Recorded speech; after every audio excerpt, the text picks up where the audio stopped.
Police से हैं? Dining table पर बैठी मुस्कान मुंह में ब्रेड का पीस डालती बुरहान को पुलिस वर्दी में देखकर हैरत से बोली, मैं पुलिस वाला हूँ। उसके गाल थपथपाकर जवाब दिया और नाश्ता करने लगा। फेरी, मैं वापस आते तुम्हारे ड्रेस और बुक्स लेकर आऊँगा। तब तक तुम यहीं रहना और बाहर मत निकलना। जूस का ग्लास उसके मुंह से लगाते बुरहान ने मोहब्बत से कहा, जिस पर मुस्कान सोचती सर हिला गई। आप कब तक आएंगे साहब? मुंह साफ करते बुरहान को उठते देखकर पूछने लगी। साहब नहीं, दोस्त कह सकती हो। वो घुटनों के बल उसके सामने बैठा। मुस्कान की आंखों में पानी आ गया। आप पहले कहाँ थे? उसे अपनी रोती हुई रातें याद आईं तो बुरहान के गले लगकर रोने लगी। बुरहान के पास कोई जवाब ना था देने के लिए। चलो शाबाश, रोना बंद करो और मुझे अल्लाह हाफिज कहो। उसका चेहरा साफ करते हुए मुस्कुराने लगा। वो शर्मा गई, जिस पर बुरहान कहका लगा उठा। फेरी शर्माती भी है भाई। शरारत से बोला तो हंस पड़ी। साहब ऐसे न कहें, मुझे सच में शर्म आती है। वो खिलखिलाई तो बुरहान का कहका जानदार था। अरे पर मैंने तो कुछ कहा ही नहीं। बुरहान हंसते हुए अनजान हुआ तो वो उससे देखने लगी। साहब अम्मा के लिए फ्रूट्स ला देंगे? वो सिक्के सामने करती मासूमियत से बोली। बेटा, जहाँ आपके मामा पापा हैं वहाँ। अच्छा, इन्हें अपने पास संभाल कर रख लो। जब हम वापस जाएंगे तो लेकर चलेंगे। वो उसकी मासूम शक्ल देखकर कह न सका कि तुम्हारे माँ बाप जहाँ हैं वहाँ हम नहीं जा सकते। और हाँ, ये आखिरी बार था साहब। अब सिर्फ दोस्त को होगी, क्योंकि मेरे पास कोई फ्रेंड नहीं, बिल्कुल अकेला हूँ। वो मायूस हुआ, जिस पर मुस्कान को हंसी आ गई। इतने लोग मौजूद हैं, आप अकेले कैसे हुए? उसके साथ रूम की तरफ जाती वो मुंह बनाकर बोली। ये मेरे दोस्त थोड़ी हैं, ये तो अपनी ड्यूटी कर रहे हैं। मुझे एक दोस्त चाहिए जो मेरे साथ रहे। उसे सोफे पर बिठाकर वो साथ बैठा तो मुस्कान उसकी शक्ल देखने लगी। पर मुझे तो जाना है अपने मामा बाबा के पास। वो उसके मजबूत हाथ में अपना छोटा सांवला हाथ रखकर बोली। बुरहान ने एक गहरा सांस भरा। देखो फेरी, जहाँ तुम्हारे माँ बाप गए हैं वहाँ हम लोग नहीं जा सकते, और जो लोग जाते हैं वो वापस नहीं आते, क्योंकि वो अल्लाह के पास है, जहाँ हमें जाने की इजाज़त नहीं। और जब इजाज़त मिलती है तो हम जाते हैं, ऐसे नहीं जाते, क्योंकि वो अपनी मर्जी से बुलाता है सबको। उसका चेहरा अपने हाथों के प्याले में भर कर वो मोहब्बत से धीरे धीरे बताने लगा। मुस्कान की आंखों में आंसू आ गए। क्या मुझे इजाज़त नहीं दे सकता अल्लाह? मुझे अपने माँ बाप के पास जाना है, जैसे रुजू, इरफान, सबा रहती हैं। मुझे भी ईद पर कपड़े ईदी चाहिए बाबा से। मेरे पास गुड़िया नहीं, किताबें नहीं, कुछ भी नहीं। मामी मारती हैं, खाना नहीं देती, फिर भी अल्लाह इजाज़त मुझे नहीं देंगे। वो तो सब कुछ देखते हैं, मुझे भी देख रहे होंगे, फिर भी इजाज़त नहीं देंगे। वो कह रही थी और बुरहान सबसे सुन रहा था। मुझे मामू मामी के पास नहीं जाना साहब, वो मारेंगे। फिर घर से भागने पर आप अल्लाह से इजाज़त मांग ले। आप बड़े हैं, आपकी भी ज़रूर सुनेंगे। उसकी बात पूरी हुई कि बुरहान ने उसे अपने सीने से लगाया, जैसे उसका अपना जिगर का टुकड़ा हो। क्या अपने दोस्त के पास रह सकती हो फरी? क्योंकि अल्लाह ने तुम्हें मेरे लिए भेजा है, मैं अकेला हूँ इसलिए। मुस्कान उसे देखने लगी कि अब क्या कहे। अल्लाह पाक ने भेजा है मुझे। उसे यकीन न आया। और तुम्हारे माँ बाप भी खुश होंगे तुम्हें मेरे पास देखकर। उसके सर पर बोसा देकर बुरहान बोला तो वो सर हिला गई। अल्लाह ताला अम्मा बाबा को खुश करने के लिए मैं सब कुछ करूँगी, क्योंकि पहले मैं अम्मा को बहुत तंग करती थी, अब नहीं करूँगी, ताकि वो मुझे जल्दी से। बाकी के लफ्ज़ बुरहान ने उसके मुंह पर उंगली रखकर खामोश करवा दिया। घर में ही रहना, और चाहे तो पूरा घर देखना। एक मुलाजिमा मौजूद है, वो तुम्हें दिखा देगी। अपना ख्याल रखना अपने दोस्त के लिए। मैं जल्दी वापस आऊँगा। उसके रुखसार थपथपाकर वो खड़ा हुआ तो मुस्कान मुस्कुराती आंखों से उसे देखने लगी। साहब, दूसरे साहब तो बहुत कड़क होते हैं, आप इतने नरम कैसे हैं? मेरा मतलब दूसरे पुलिस वाले बहुत तेज होते हैं, पर आपने अब तक तेज आवाज से बात भी नहीं की, क्यों? दोनों पाँव सोफे पर रखते वो बुरहान की पुश को देखते बोली। बेटा, अपनी उंगलियां देखो। उसके कहने पर मुस्कान ने अपनी पतली सी उंगलियां देखी। क्या सब बराबर है? बालों में ब्रश घुमाते उससे पूछा तो मुस्कान ने नफी में सर हिलाया। इसी तरह सब पुलिस वाले एक जैसे नहीं होते। हर किसी का मिजाज अलग होता है। कोई इंसान तेज तबीयत का मालिक होता है तो कोई नरम। वो मुस्कुराता रेडी होकर बोला तो उस समझती सर हिला गई। आज ऐसे ही बोर होते दिन गुजारो, शाम को शॉपिंग पर चलेंगे। वो मुस्कुराते बोला तो मुस्कान हंस पड़ी। फी ईमान अल्लाह। डोर पर आकर पीछे से वो बोली तो बुरहान ने मुड़कर उसे देखा। किस नेकी के बदले उसे रब पाक ने प्यारी सी एंजिल भेजी है, वो समझ न सका और मुस्कुराहट पास करते सीढ़ियाँ उतरते सीधा किचन में आया और वहाँ मौजूद मुलाजमा को चंद हिदायत देते और मुस्कान का ख्याल रखने की ताकीद करते वहाँ से निकला और गाड़ी में बैठा। गार्ड्स को भी सख्त पहरेदारी का कहा कि कहीं वो चली ना जाए, ना समझती अभी एक दरिंदे से बचकर दूसरे के मुंह में ना आ जाए, क्योंकि दुनिया भरी पड़ी है ऐसे हैवानों से जो ताक में होते हैं कि कहीं से कोई मासूम उनका शिकार बने। एसपी की गाड़ी के निकलते पीछे गेट बंद कर दिया गया। माँ से, तुम कौन सा फ्लेवर लोगी हूर?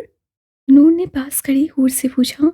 जमाल साहब, मिशाल बेगम, नूर और हूर चारों रात के इस हसीन वक्त में आइसक्रीम पार्लर में थे। चॉकलेट? वो मुस्कुराती बोली तो जमाल साहब सर हिलाकर काउंटर की तरफ गए। पापा वॉक करें फिर खाते हैं। हूर ने आइसक्रीम पकड़ते कहा, जिसका आइडिया सबको पसंद आया। ठीक कह रही है पापा, चलते हुए खाते कितना मजा आएगा। नूर ने भी तायद की। चलो, जब मेरी दोनों परियां खुश हैं तो हमें क्या एतराज हो सकता है। उठो भाई। वो हूर को उठाते हुए बोले तो मिशाल बेगम और नूर भी साथ उठी। अभी वो डोर तक भी नहीं पहुंचे थे कि अचानक वहां चीखो पुकार मच गई। क्या हुआ पापा, लोग क्यों चीख रहे हैं? हूर ने आवाज़ पर अपने बाप का सख्ती से हाथ पकड़ा कि अचानक आइसक्रीम पार्लर से भागते लोगों की छीन झपट पर वो दूर जा गिरी। हूर! नूर ने मुंह से चीख निकाली। जमाल साहब के नशे काउंटर पर मौजूद ब्लैक हुडी में उस आदमी के हाथ में मौजूद सफ़ेद चमकते हंजर और काउंटर वाले आदमी के गले पर था और वो उस पर झुका कुछ कह रहा था। इस मंजर पर साकित हो गई। तुम दोनों बाहर निकलो। जमाल साहब ने मिशाल और नूर को बाहर जाने का कहा, पर जमाल, खौफसदा सी आवाज़ मिशाल के गले से निकली। वो भी काउंटर वाला मंजर देख चुकी थी। जाओ। वो धारा तो मिशाल नाचार नूर का हाथ पकड़कर वहां से निकली। ये वो आवाम थी जो मिलकर मुकाबला करने की बजाय खौफ और हरास से एक दूसरे को कुचलकर भागती थी। हुरुलैन। सब वहां से निकल चुके थे और अब सिर्फ वहां कुछ लोगों के साथ वो आदमी और आइसक्रीम पार्लर के वेटर्स की लाशें पड़ी थीं। हूर गिरने से वहशत ज़दा होकर उठी और संभल कर खड़ी हुई। अपने बाप की आवाज़ पर उसका सांस बहाल हुआ, वरना वो समझ नहीं पा रही थी कि क्या हो गया है अचानक। ब्लैक किंग को इनकार करने का अंजाम अब देखो तुम। समान ने कहते साहिर को इशारा किया, जिससे उस आदमी के गले पर खंजर घोंप दिया। एक बुलंद चीख उस आदमी के मुंह से निकली और खून फवारों की सूरत में बुलंद हुआ। उससे चेहरा सीधा करके मुंह खोलते उसमें खंजर डाला और सीधा चीरता गया उसके सीने तक। उसकी ताकत 100 मर्दों के बराबर थी और वार हजारों के। उसे जो ट्रेनिंग दी गई थी, जिसमें उसके अज़्वे अज़्वे को चीर कर जैसे जोड़ा था, फिर भी वो जिंदा था, बीस्ट बनकर। रात में उस पर जुल्म होते तो दिन में वो सब पर जुल्म करता। इस तरह से चलते उसमें जो जरा सा रहम था वो भी नोच कर निकाल दिया गया था। अब वो सिर्फ एक पत्थर का बुत और हैवान था, जिसे सिर्फ मारना खून बहाना ही आता था। खौफ दहशत उसकी थी, नाम उसका था, पर हुकूमत ब्लैक किंग की थी, जिसका वो पालतू दरिंदा था। पापा! वो ने डरते डरते पुकारा। जमाल साहब जो साकित खड़े थे आवाज़ पर मुड़े और उसके साथ जमान की भी नजरें। उसकी चादर कहीं गिर गई थी। अब वो बगैर चादर की कांपती खड़ी यहाँ वहाँ देख रही थी। चलो। पीस से उसके टुकड़ों को काउंटर पर छोड़कर सामान से कहा कि उसकी साकित नसें देखकर वो आगे बढ़ गया। रुको बीस्ट। उसकी आवाज़ पर जाते हुए साहिर के कदम थमे। उसके सामने ही वो कांपती घबराई लड़की खड़ी थी। इसे उठाओ, इसे देख लिया है तुम्हें। वो पीछे से बोला तो साहिर ने अपनी भूरी आंखें उस पर टिकाई जो हर जज्बे से खाली थीं। जमाल साहब ने उठाओ लफ्ज़ पर आगे बढ़कर अपनी बेटी को खुद में छुपाया। नहीं बीस्ट, हमने कुछ नहीं देखा। बाकी लोगों की तरह वो भी खुदगर्ज हो गया था और अपनी फैमिली पर जान देता था। तभी घबरा कर बोला और हूर को लेकर वहां से भागा। तुमने पकड़ा क्यों नहीं उसे? वो तुम्हारे सामने खड़ी थी, उसे तुम्हें देख लिया था। सामान उस आदमी के ले जाने पर साहिर पर धाड़ा। वो अंधी थी। सर्द आवाज में कहता वो वहां से निकला और सामान की नजरों में हुस्न का पैकर घूमा। अंधी नहीं, वो अंधा करने वाली थी, बेवकूफ। वो बड़बड़ाता साहिर के पीछे आया, पर जाते हुए उस गाड़ी का नंबर नोट करना नहीं भूला। तुम नहीं चल रहे? सिगरेट का गहरा कश लगाते उससे ट्रक को रवाना करते सामान से पूछा। नहीं, मुझे यहाँ अभी कुछ काम है, तुम जाओ और ब्लैक किंग से कहना शिप कुछ दिन बाद रवाना होगी, हमें कुछ मजीद लड़कियां दरकार है। सामान के कहने पर साहिर ने सर हिलाया और गाड़ी में बैठ गया। गाड़ी के रवाना होते उससे बचते अपने मोबाइल को देखा। हाँ बोलो सलीम, जिस गाड़ी का नंबर तुमने दिया था वो जमाल अलवी की है, किराए पर रहता है यहीं कराची में ही। 2 बेटियां हैं, एक नूरुलैन और दूसरी हुरुलैन। मॉडल से शादी करने की वजह से खानदान ने रिश्ता तोड़ दिया है। अब ड्राइवर है और भाई बिजनेस टाइकून। सलीम ने फुल बायोडेटा सामान के सामने रखा। बहुत खूब मेरे शेर। उसने खुश होते कहा। वैसे क्यों पूछा है? कि उड़ाने का तो इरादा नहीं? सलीम ने पूछा। उड़ा नहीं रहा, तेरा भाई जमान शादी कर रहा है। कहका लगाते उससे बताया तो दूसरी तरफ भी कहका लगा। मेरी तो भाभी को गिनना मुश्किल हो गया है जमान साहब। रखता हूँ। मुस्कुराते हुए उसने मोबाइल जेब में रखा और अपनी गाड़ी में बैठा। उस रात को कई दिन गुजर गए थे, पर वो हूर उसकी नसों में समा गई थी कि जब भी आंखें मूंदता वो किसी शहर की तरह उस पर छाकर उसकी तशनगी बढ़ा जाती। अब तो उसे दूसरी लड़कियों में भी उसका चेहरा दिखने लगा था। उसके लिए मुश्किल ना था उस रात उसे हासिल करना, पर पीस की मौजूदगी में ऐसा करते अपनी ही जान से हाथ धो बैठता। आ रहा हूँ मैं हुरुलैन। मुस्कुरा कर वो बोला और गाड़ी की रफ्तार तेज कर दी। ये चीटिंग है, मैं नहीं मान रही। नूर हुरुलैन की पकड़ में चिल्लाई। क्यों? चीटिंग कैसे है? तुम पकड़ी गई हो। बुरहान बताओ इसे। उन्हें गुस्से से कहते बेंच पर बैठे पढ़ते बुरहान को बीच में घसीटा। बुरहान ने मुस्कुराकर उसकी जानिब देखा। हूर मान जाओ। वो उन सबसे बड़ा था, तभी तीनों पर उसका रोब था जिसका हूर पर किसी किस्म का कोई असर नहीं पड़ता था। बुरहान, दाद ने मुझे धक्का दिया, मैं कैसे मान जाऊं? इससे मुझे पकड़कर हूर को दिया। नूर ने मुंह बनाते कहा।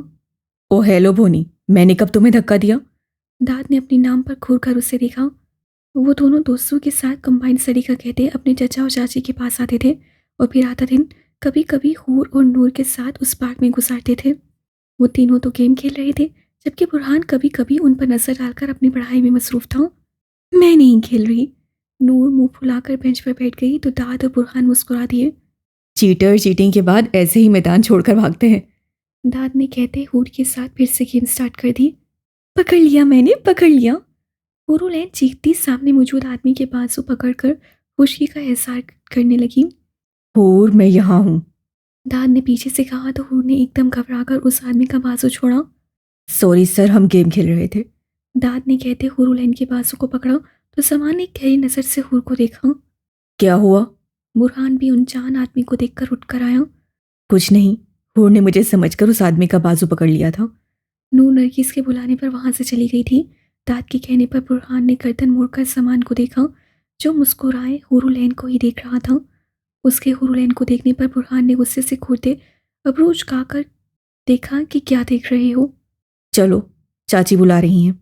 उससे हूर को आगे करते कहा तो वो सही हिलाकर दाद के साथ वहां से चली गई। कोई काम है? बुक्स उठाते उसे मुसलसल एक ही जगह पर खड़े उस आदमी को मशकूक नजरों से देखते पूछा। नहीं। सामान जो देखने आया था वो देख चुका था, तभी नफी में सर हिलाते वहां से चला गया। बुरहान उलझकर उस मशकूक आदमी की पुष्ट देखने लगा, जो काफी उम्र का होने के बाद भी यंग था, और कंधे उचकाकर वहां से चला गया। तुम जा रही हो? वो रूम में दाखिल होती पैकिंग करती नूर से बोली। हाँ, बहुत मुश्किल से इजाजत दी है पापा ने। नूर ने उसे बेड पर बिठाते कहा। फिर मैं क्या करूंगी इतने दिन? वो रोने जैसी हो गई। अरे पागल, इसमें रोने वाली क्या बात है? मैं थोड़ी पूरी जिंदगी के लिए जा रही हूँ, 5 दिन की तो बात है। नूरुल कॉलेज ट्रिप पर मरी जा रही थी, जिसकी उसे बहुत मेहनत और मिनटों के बाद इजाज़त मिली थी, पर अब हूर को देखकर उसका दिल दुख रहा था। पर मेरा दिल नहीं लगेगा यहाँ अकेले। वो उसके हाथों को अपने हाथों में लेकर बोली तो नूर हंस पड़ी। कुछ मामा को तंग करना और कुछ पी से फरमाइशी करना तो दिल लग जाएगा। प्लीज़ रोना नहीं, मेरा बहुत दिल कर रहा है जाने को, प्लीज़ हूर। उसकी आंसू से भरी आंखें देखकर वो मिन्नतें करने लगी तो हूर हंस पड़ी। तो फिर यहाँ मैं पापा के साथ जाऊंगी घूमने, वो खुशी से बोली। सुनो, पापा को ज़्यादा परेशान मत करना, वो पहले ही उस दिन आइसक्रीम पार्लर वाले वाक़े से बहुत परेशान रहने लगे हैं। उसके समझाने पर हूर सर हिला गई। वैसे बीस्ट कौन है? कुछ नहीं जानती यार, सिर्फ इतना मालूम है इंसानों को मारता है बेरहमी से, आज तक कोई देख नहीं पाया उसे, सिर्फ नाम नाम जंगल की में आग की तरह फैला हुआ है। नूर अपने गर्म कपड़े रखती बोली तो हूर ने समझते सर हिलाया। तुम्हें पता है उस दिन आइसक्रीम पार्लर में बीस था और मैंने महसूस किया वो बिल्कुल पास खड़ा था मेरे। हूर ने सरगोशी से बताया क्योंकि उसे मना कर दिया था इस बात को कहने से। क्या सच?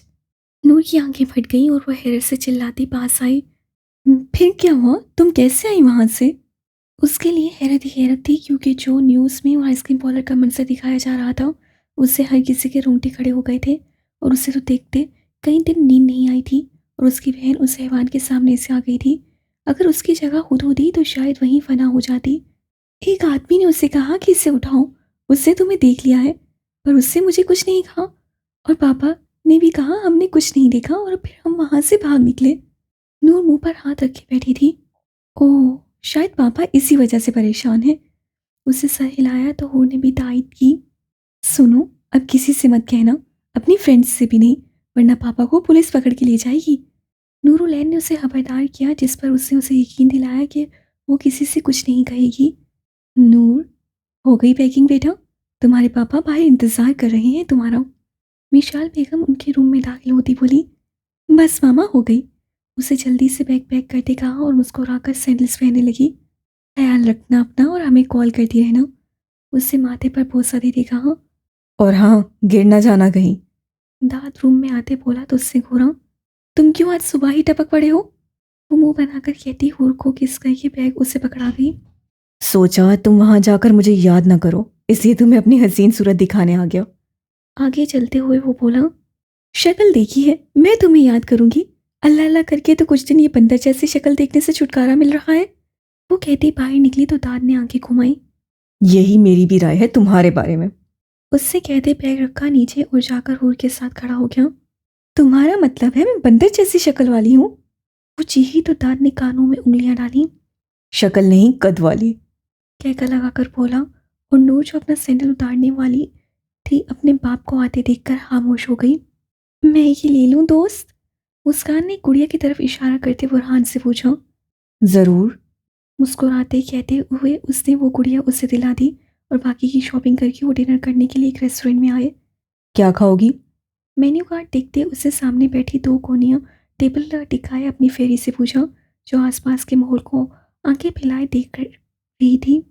पिज़्ज़ा? उससे ये नाम कई बार सुना था और आज मौका किस्मत ने दिया था तो झट से बोली। बुरहान ने मुस्कुराते सर हिलाकर वेटर को mix vegetable plate, white mutton plate और एक पिज़्ज़ा ऑर्डर किया। दोस्त, ये सब आधे कपड़ों में क्यों है लड़कियां?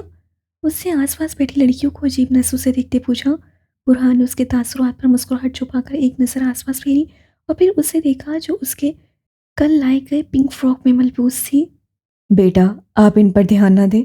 ऑर्डर आने पर उसे डिनर की तरफ मुतवज्जा दिलाई। सलाम एसपी साहब, कैसे हैं? मुस्कान अचानक उनके टेबल पर चेयर खिसका कर बैठी और मुस्कुराते बुरहान से बोली। तुम? बुरहान ने आवाज़ पर सर उठाया तो मुस्कान को देखते हुए सब करते कहा, हाँ मैं। उसे सवालिया आबरूज गए। पास बैठी छोटी मुस्कान उस बड़ी आफत को देखने लगी जिससे उसके दोस्त के चेहरे पर सुर्खी फैला दी थी गुस्से से। निकलो यहाँ से। दबे दबे गुस्से में उसने उसके आगे से प्लेट खींची और उंगली से उसे खड़ा होने का कहा। ऐसे मत करो एसपी, मैं तो सिर्फ डिनर करने आई हूँ। वो वापस प्लेट उसके हाथ से छीनकर उसमें अपने लिए खाना निकालने लगी। कौन है ये दोस्त? बुरहान के कुछ कहने से पहले छोटी सी मुस्कान बोली। आवाज़ पर मुस्कान ने गर्दन घुमाई और उस कमजोर सी बच्ची को सर से पैर तक देखा। हमारी तो भी शादी नहीं हुई, फिर ये छोटा पीस कहाँ से आया? हैरत से मुंह में स्पून डालते उससे बुरहान से पूछा और उसके शादी और छोटा पीस कहने पर बुरहान के दिमाग की रंगें तन गई। आउट। टेबल पर जोर से हाथ मारते वो धाड़ा। एक पल को मुस्कान का दिल सहमा और छोटी मुस्कान तो बिल्कुल कांप कर रह गई। दोस्त, वो डरकर बुरहान को पुकार बैठी कि अचानक क्या हुआ अपने नर्म दोस्त को। बुरहान ने सुर्ख नजरें मुस्कान से हटाकर अपनी फेरी को देखा। कुछ नहीं हुआ, तुम खाना खाओ, अंकल आते हैं, कहीं मत जाना, शाबाश। उसकी गाल थपथपाकर सामने खड़े कांस्टेबल को उसका ध्यान रखने का कहते उसे पास बैठी मुस्कान का बाजू पकड़ा और उसे झटके से खींच कर उठाते वहां से ले जाता हुआ रेस्टोरेंट से बाहर आया। क्या बकवास कर रही थी तुम? अब बोलो। पार्किंग एरिया में आया जहां सिर्फ इक्का दुक्का लोग मौजूद अपनी गाड़ियों में सवार हो रहे थे। कौन सी बकवास? मैंने तो अभी कोई बकवास की ही नहीं। आपको पता नहीं किस बात का गुस्सा चढ़ गया? मुस्कान उसकी गुस्से भरी नजरों में देखती अनजान बन गई। बुरहान ने उसे घूरा तो वो भी मुकाबला करते उसकी आंखों में देखने लगी। ताकत आजमा रही हो? उसे तमस्सुर से पूछा। कोई शक? वो बालों को झटकती बोली जो बुरहान के मुंह से टकराकर वापस गिरे। तो छुड़वाओ। उससे एकदम बाजू मोड़कर उसकी पीठ से लगाया, जिस पर मुस्कान के मुंह से आ निकली। हम आंखों से लड़े हैं और आप हाथ से। एसपी, ये तो बेईमानी है। उसके लफ्जों पर बुरहान ने उसकी आंखों में देखा और एक झटके से पीछे धकेला कि वो गिरते गिरते बची। मुझ पर ये बेहुदा डायलॉग्स मत आजमाओ। उससे उंगली से वार्न किया तो मुस्कान हंस पड़ी। वैसे कौन थी ये बच्ची? अपनी गहलाई सहलाते वो पूछने लगी, जैसे अभी सब कुछ बता देगा। जासूसी करती हो? बुरहान को शक हुआ कि जो उसकी आंखें कह रही हैं, कहीं उस दिन उसे ब्लास्ट से बचाने वाली भी यही तो नहीं थी।